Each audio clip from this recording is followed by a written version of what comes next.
Hello बच्चों, आज हम इस वीडियो में मन्नू भंडारी जी द्वारा लिखित एक कहानी यह भी इस पाठ का सारांश पढ़ेंगे। प्रस्तुत पाठ में लेखिका ने अपने जीवन के महत्वपूर्ण तथ्यों को उभारा है।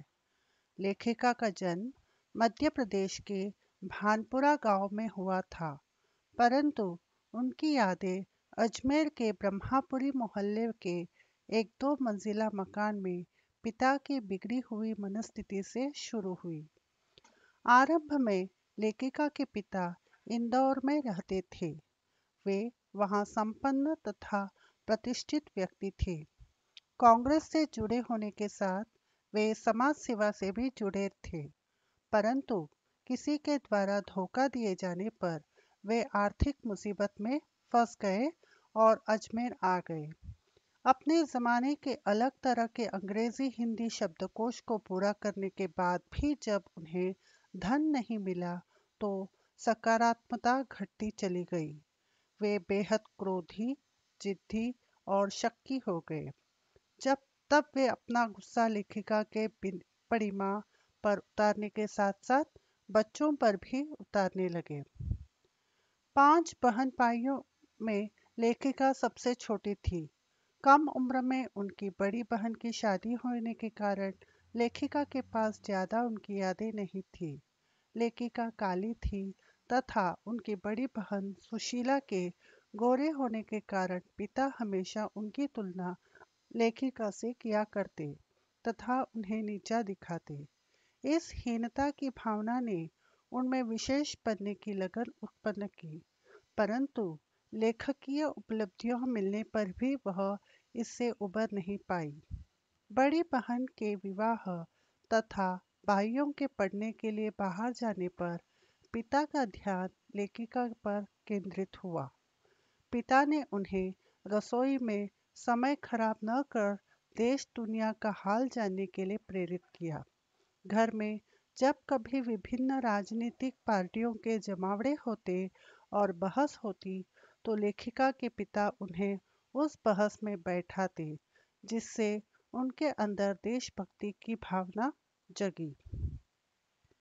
सन 1945 में सावित्री गर्ल्स कॉलेज के प्रथम वर्ष में हिंदी प्राध्यापिका शीला अग्रवाल ने लेखिका में न केवल हिंदी साहित्य के प्रति रुचि जगाई, बल्कि साहित्य के सच को जीवन में उतारने के लिए प्रेरित भी किया। सन 1946 से 47 के दिनों में लेखिका ने घर से बाहर निकलकर देश सेवा में सक्रिय भूमिका निभाई। हड़तालों, जुलूसों व भाषणों में भाग लेने से छात्राएं भी प्रभावित होकर कॉलेजों का बहिष्कार करने लगी। प्रिंसिपल ने कॉलेज से निकाले जाने से पहले पिता को बुलाकर शिकायत की तो वे भी क्रोधित होने के बजाय लेखिका के नेतृत्व शक्ति को देखकर गद हो गए। एक बार जब पिता ने अजमेर के व्यस्त चौराहे पर बेटी के भाषण की बात अपने पिछड़े मित्र से सुनी, जिसने उन्हें मान मर्यादा का लिहाज करने को कहा, तो उनके पिता गुस्सा हो गए।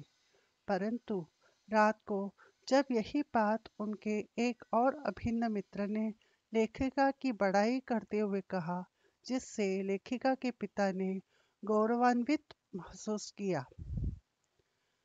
सन 1947 के मई महीने में लेखिका समेत 2-3 छात्राओं का प्रवेश थर्ड ईयर में हुड़दंग के कारण निश्चित कर दिया, परंतु लेखिका और उनके मित्रों ने बाहर भी इतना हुड़दंग मचाया कि आखिर उन्हें प्रवेश लेना ही पड़ा। यह खुशी लेखिका को उतना खुश न कर पाई जितना आज़ादी की खुशी ने दी। उन्होंने इसे शताब्दी की सबसे बड़ी उपलब्धि बताया है। हमारे अगले वीडियो में हम नया पाठ पढ़ेंगे। कृपया इस वीडियो को लाइक और सब्सक्राइब करना ना भूलें। धन्यवाद।